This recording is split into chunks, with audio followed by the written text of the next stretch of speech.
എല്ലാവർക്കും നമസ്കാരം. മീനൂട്ടിയുടെ സ്റ്റോറീസ് എന്ന നമ്മുടെ ഈ ചാനലിലേക്ക് വീണ്ടും സ്വാഗതം. ഇന്ന് ഞാൻ നിങ്ങളോട് പറയാൻ പോകുന്നത് നമ്മുടെ എല്ലാം പ്രിയപ്പെട്ട അമ്മയുടെയും അബിയുടെയും മകന്റെയും കഥയുടെ മൂന്നാം ഭാഗമാണ്. ആദ്യത്തെ 2 ഭാഗങ്ങൾ കേൾക്കാൻ ആഗ്രഹമുള്ളവർക്ക് നമ്മുടെ ചാനലിൽ കയറിയാൽ കാണാം. ഈ വീഡിയോയുടെ തൊട്ടു താഴെയുള്ള വീഡിയോകളാണത്. ഈ ഭാഗം ഇഷ്ടപ്പെട്ടാൽ വീഡിയോ ലൈക്ക് ചെയ്യാനും ചാനൽ സബ്സ്ക്രൈബ് ചെയ്യാനും മറക്കരുതേ. അപ്പോൾ നമുക്ക് കഥയിലേക്ക് പോകാം അല്ലേ? കഴിഞ്ഞ ഭാഗത്ത് നമ്മൾ കണ്ടത് അമ്പലത്തിൽ നിന്ന് തിരിച്ച് വീട്ടിലേക്ക് പോകുന്ന അമ്മയെയും അബിയെയും മകനെയും കുറിച്ചാണ്.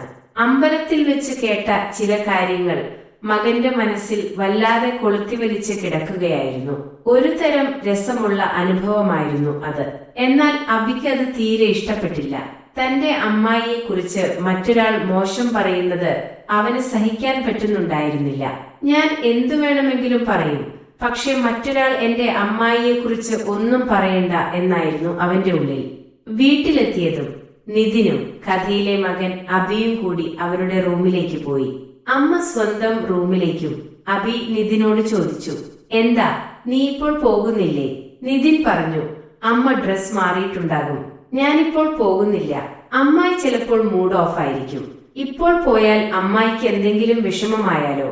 അബി സങ്കടത്തോടെ പറഞ്ഞു. ഞാനൊന്ന് കൂടി വളർന്നിരുന്നെങ്കിൽ അവന്മാർക്കിട്ട് 2 എണ്ണം കൊടുത്തേനെ. നിതിൻ അതുകേട്ട് ഒന്നു മൂളി. അബി തുടർന്നു, ചേട്ടന്റെ അത്രയും ഉണ്ടായിരുന്നെങ്കിൽ ഞാൻ കൊടുത്തേനെ. ചേട്ടനൊന്നും ചെയ്തില്ലല്ലോ. അമ്മായിക്കുറിച്ച് അങ്ങനെ പറഞ്ഞപ്പോഴും നിതിൻ ചോദിച്ചു, അതിനെന്താടാ ഞാൻ ചെയ്യേണ്ടത്?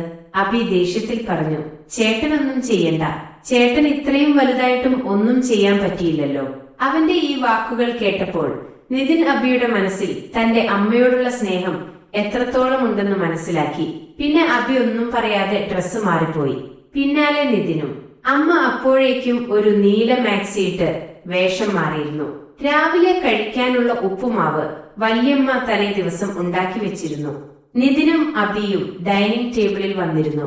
അമ്മ ഉപ്പുമാവും ചായയും പഴവും കൊണ്ടുവന്നു. അമ്മയുടെ മുഖത്ത് അത്ര സന്തോഷമുണ്ടായിരുന്നില്ല. ഒരുപക്ഷെ നിതിന്റെയും അബിയുടെയും മുന്നിൽ വെച്ച് അങ്ങനെ കേൾക്കേണ്ടി വന്നതുകൊണ്ടാകാം. അബി അമ്മയുടെ മുഖത്തേക്ക് നോക്കി. പക്ഷേ അമ്മ ഒരു ഭാവഭേദവുമില്ലാതെ നിൽക്കുകയായിരുന്നു. വല്യമ്മ പുറത്തുപോയ തക്കം നോക്കി അബി അടുക്കളയിലേക്ക് ചെന്നു. എന്തുപറ്റി എന്റെ അമ്മായിക്കുട്ടിക്ക്? പെണ്ണ് ആകെ മൂഡ് ഓഫ് ആണല്ലോ? അബി ചോദിച്ചു. ഏയ് ഒന്നുമില്ലടാ, നീ കഴിക്കുന്നില്ലേ? അമ്മ ചോദിച്ചു. ഞാൻ കഴിച്ചോളാം. അതും പറഞ്ഞ് അബി അമ്മയെ കെട്ടിപ്പിടിച്ചു. എന്റെ അമ്മായി പെണ്ണിന്റെ മുഖം മാറിയാൽ എനിക്ക് മനസ്സിലാകില്ലേ? അവരെങ്ങനെ അമ്മായിയോട് മോശമായി പെരുമാറിയതാണോ പ്രശ്നം? അബി ചോദിച്ചു. ഏയ് അതൊന്നുമില്ലടാ, നീ വിട്. വല്യമ്മ ഇപ്പോൾ വരും, അമ്മ പറഞ്ഞു. ആ, ഇപ്പോൾ വരുത്തൊന്നുമില്ല. എനിക്കറിയാം എന്താ കാരണമെന്ന്. ഞാൻ ചേട്ടന്റെ അത്രയുമായിരുന്നെങ്കിൽ അവർക്കിട്ട് 2 എണ്ണം കൊടുത്തേനെ. എന്റെ അമ്മായിയെ മോശമായി പെരുമാറിയത് കൊണ്ട് അമ്മായിക്ക് എന്നോട് പിണക്കമുണ്ടോ? അബി ചോദിച്ചു. അബിയുടെ ഈ വാക്കുകൾ അമ്മയ്ക്ക് വലിയ ആശ്വാസം നൽകി. ആ സംഭവത്തിൽ അമ്മ ആകെ ഡൗൺ ആയിരുന്നു. പക്ഷേ അബിയുടെ വാക്കുകൾ അമ്മയ്ക്ക് ആശ്വാസമേകി. ഞാൻ എന്തിനാടാ നിന്നോട് പിണങ്ങുന്നേ? നീ കുഞ്ഞല്ലേ? അമ്മ പറഞ്ഞു. ഞാൻ വലിയ ചെക്കനായിരുന്നെങ്കിൽ അവരുടെ പല്ല് ഞാൻ ഇടിച്ചു കൊഴിച്ചേനെ. അബി പറഞ്ഞു. ശരിക്കും? അമ്മ അത്ഭുതത്തോടെ ചോദിച്ചു. ആ, ശരിക്കും. അമ്മായിയെ കുറിച്ച് ആര് മോശം പറഞ്ഞാലും ഞാൻ തല്ലും. അമ്മായി എന്റേതാ. അവൻ അതും പറഞ്ഞ് അമ്മയെ മുറുക്കി കെട്ടിപ്പിടിച്ചു. അമ്മയ്ക്ക് അവനോടുള്ള ഇഷ്ടം കൂടി വന്നു. സ്വന്തം മോനായ നിതിൻ പോലും അതിനോട് പ്രതികരിക്കാതെ കൈയും കെട്ടി നോക്കി നിന്നപ്പോൾ അബി വന്ന് സോറിയെങ്കിലും പറഞ്ഞു. അമ്മയുടെ മനസ്സിലുണ്ടായ വിഷമം അലിഞ്ഞു പോകാൻ തുടങ്ങി. എന്റെ അബിക്കുട്ടന് എന്നോട് ഇത്രയും സ്നേഹമുണ്ടോ? അമ്മ ചോദിച്ചു. പിന്നെ ഒരുപാട് ഇഷ്ടമാണ് എന്റെ അമ്മായിക്കുട്ടിയെ, അബി പറഞ്ഞു. അമ്മ സന്തോഷത്തോടെ ആ കെട്ടിപ്പിടുത്തം ആസ്വദിച്ചു നിന്നു. അപ്പോഴേക്കും വല്യമ്മ വരുന്ന ശബ്ദം കേട്ടു.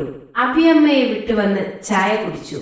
പിന്നീട് അബിയുടെയും അമ്മയുടെയും മുഖത്ത് നല്ല തെളിച്ചം നിതിൻ കണ്ടു. അബി പോയി എന്തെങ്കിലും ഒപ്പിച്ച് അമ്മയെ കൂളാക്കിക്കാണുമെന്ന് നിതിൻ വിചാരിച്ചു. അങ്ങനെ ചായ കുടിച്ചു കഴിഞ്ഞ് നിതിനും അബിയും കൂടി കളിക്കാൻ പോയി. ക്രിക്കറ്റ് ആയിരുന്നു അവരുടെ വിനോദം. നിതിനും അബിയും പിന്നെ അവരുടെ പ്രായത്തിലുള്ള കുറച്ചു കുട്ടികളുമുണ്ട്. ഏതാണ്ട് 10 പേരോളം കാണും. ഒരു ടീമിൽ 5 പേരെ വെച്ചാണ് അവർ കളിക്കുന്നത്. നിതിൻ പൊതുവെ ഒരു ബൗളറാണ്. അഭി അത്യാവശ്യം ബാറ്റിംഗ് ഒക്കെ ചെയ്യും. ബൗളിംഗ് എന്ന് പറയുമ്പോൾ പ്രൊഫഷണൽ ആയിട്ടൊന്നുമില്ല കേട്ടോ, ആക്ഷൻ മാത്രം. പിന്നെ എല്ലാം മാങ്ങാണ്ടി എറിയുന്നത് പോലെയാണ്. അപ്പോഴാണ് കളിക്കിടയിൽ ഒരു പെൺകുട്ടി കയറി വരുന്നത്, കാർത്തിക.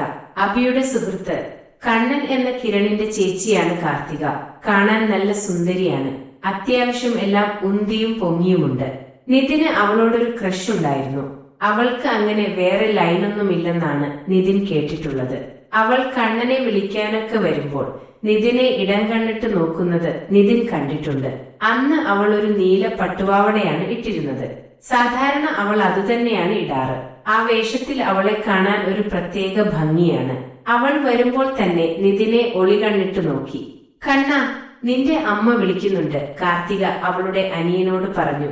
ഓ, ഈ അമ്മ കളിക്കാനും സമ്മതിക്കില്ല? കണ്ണൻ ചോദിച്ചു. എനിക്കറിയില്ല, അമ്മ നിന്നോട് വരാൻ പറഞ്ഞു. വന്നില്ലെങ്കിൽ അമ്മയായിരിക്കും വരിക കേട്ടോ, അവൾ പറഞ്ഞു. അവൻ ദേഷ്യത്തിൽ അവിടെ നിന്നും വീട്ടിലേക്ക് നടന്നു. കാർത്തിക നടന്നു പോകുന്ന സമയത്ത് നിതിനെ ഒന്ന് തിരിഞ്ഞു നോക്കി. മറ്റുള്ളവർക്ക് ഇതിനെക്കുറിച്ചൊന്നും അറിയുമായിരുന്നില്ല. നിതിൻ അഭിയോട് പോലും ഈ കാര്യം പറഞ്ഞിട്ടുണ്ടായിരുന്നില്ല.